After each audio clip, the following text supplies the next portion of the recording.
Hey everyone, welcome to the channel. My name is Angela. If you are new, welcome.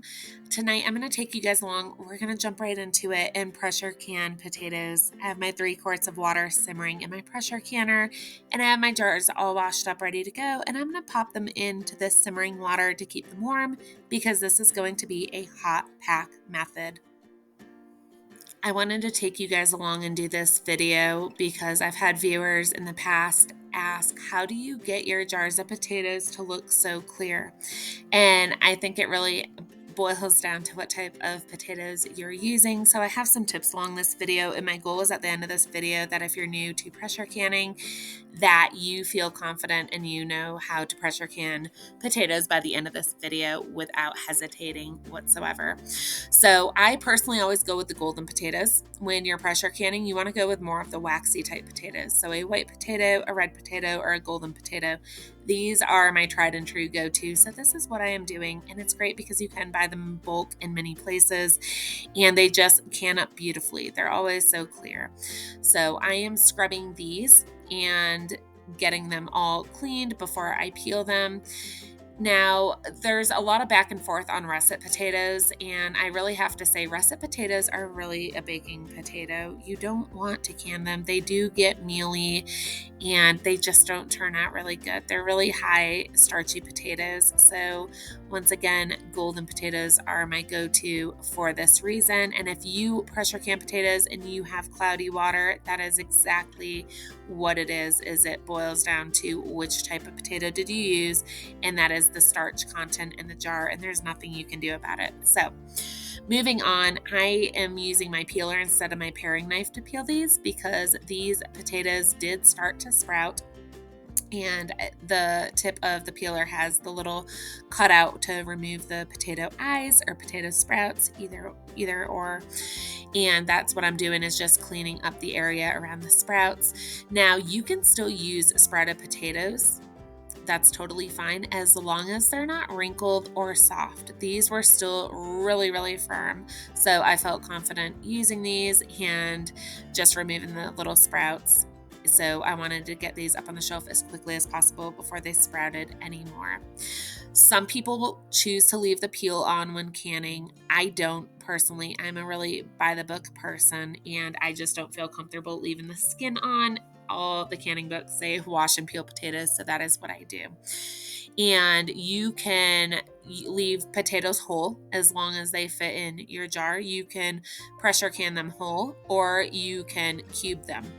So you can cube them as small as 1/2-inch cubes, or what I do, because these potatoes are already kind of on the small size to begin with, and I don't want like really mushy potatoes in the jar, I'm just going to cut these into quarters. So that is all I'm doing here.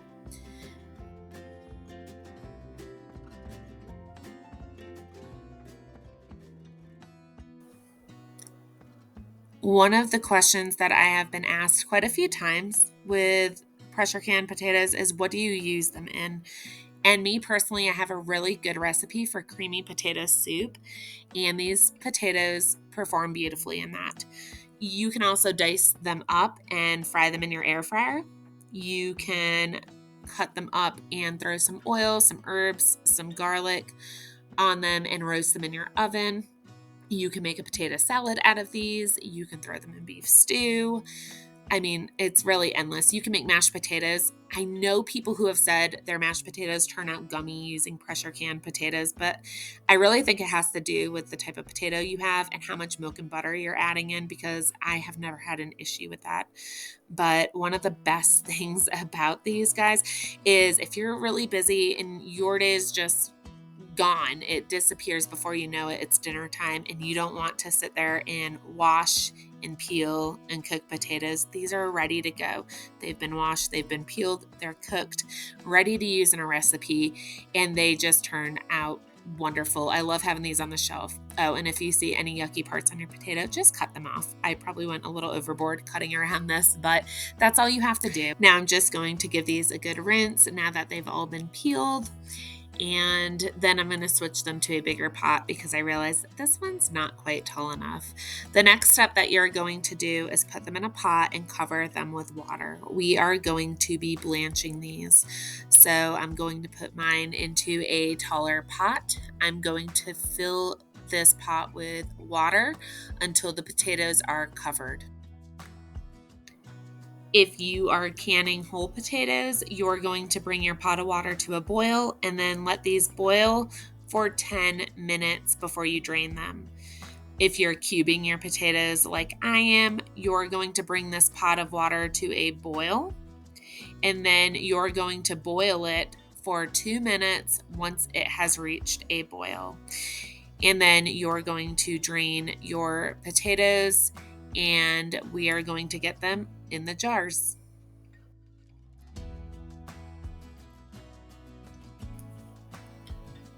Now we are going to go ahead and get these potatoes into the jars, and you want to fill up the jars up to 1 inch of headspace.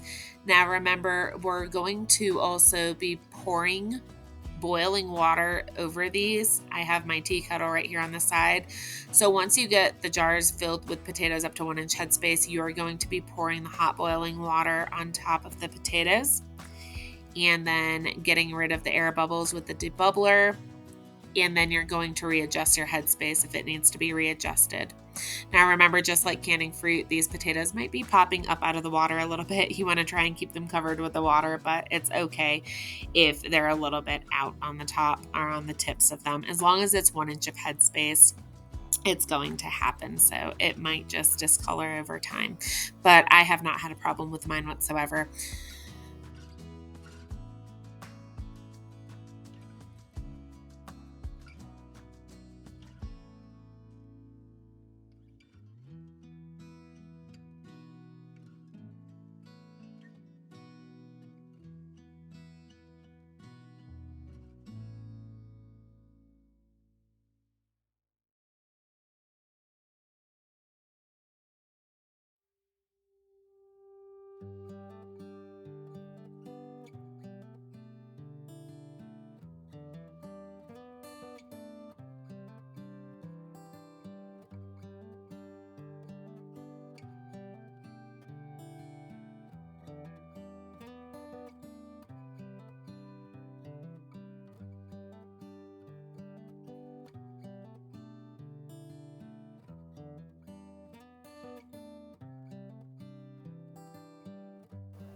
As you can see here, the potatoes are right at 1 inch of headspace.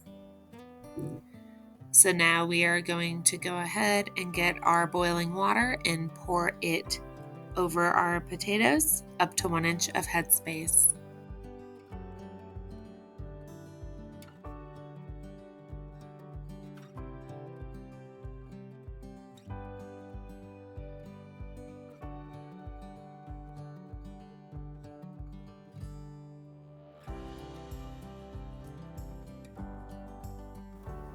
We're going to debubble and make sure all the air bubbles are out of our jars. And I just do this by putting the debubbler on the side and just pressing inward and getting those air bubbles to release. And then after this, you're also going to want to recheck your headspace and make sure you are still at 1 inch of headspace. And then we're going to get a cloth or a folded paper towel and dip it in some vinegar and just clean off the rims of the jars to make sure we have a nice, clean, dry surface so we get a good seal.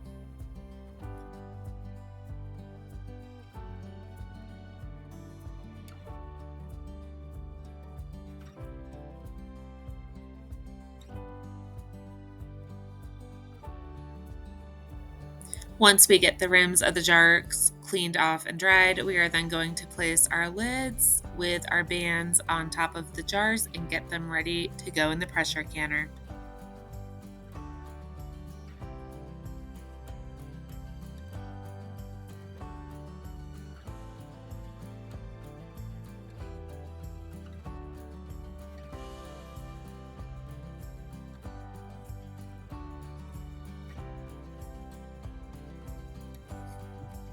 If you have any potatoes left over, what I usually do if I have a significant amount left over is just chop them up, turn them into home fries in the morning. That's it. So nothing goes to waste. And then I got my pressure canner going. Follow your manual for how to operate your pressure canner. My altitude, I need a PSI of 14. I always let it fluctuate between 14 and 15. Never let it go under. So mine is set, and I am now going to set my timer. If you are doing pints, you are going to want to process these for 35 minutes. And if you are doing quarts, you want to process them for 40 minutes. So that is what I am doing at my PSI. I'm actually a little above it. And Tigger's over here watching me. I don't know what he's doing, you guys. I actually posted a picture on the community post of him like just staring at me. I was folding laundry in the laundry room and I'm like, what is he doing? I felt like I was being watched, and sure enough, I was.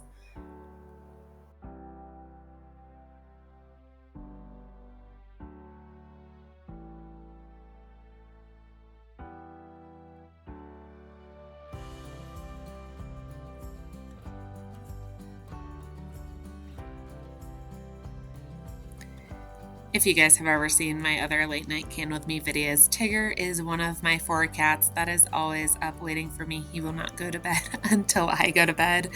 All right, we are good. The pressure dropped down, and we're going to get these jars out. It is late at this point, and I am so ready for bed.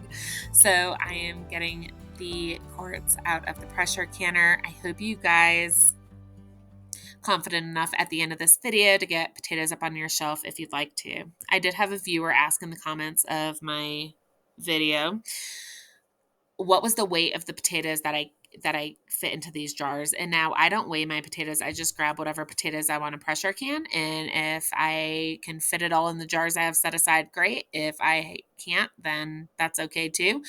I've never really noticed a weight because I think potatoes come in all shapes and sizes. And it depends on how big or small you choose to cube your potatoes, of how many you can fit in jars. And the Amish canning cookbook or canner book that I use for my potatoes, it doesn't even have a weight. It just says to put, to wash and peel potatoes. That's it. So sorry, I don't have a more specific answer. I knew these were sprouting and I just wanted to preserve as many as possible before they started to turn.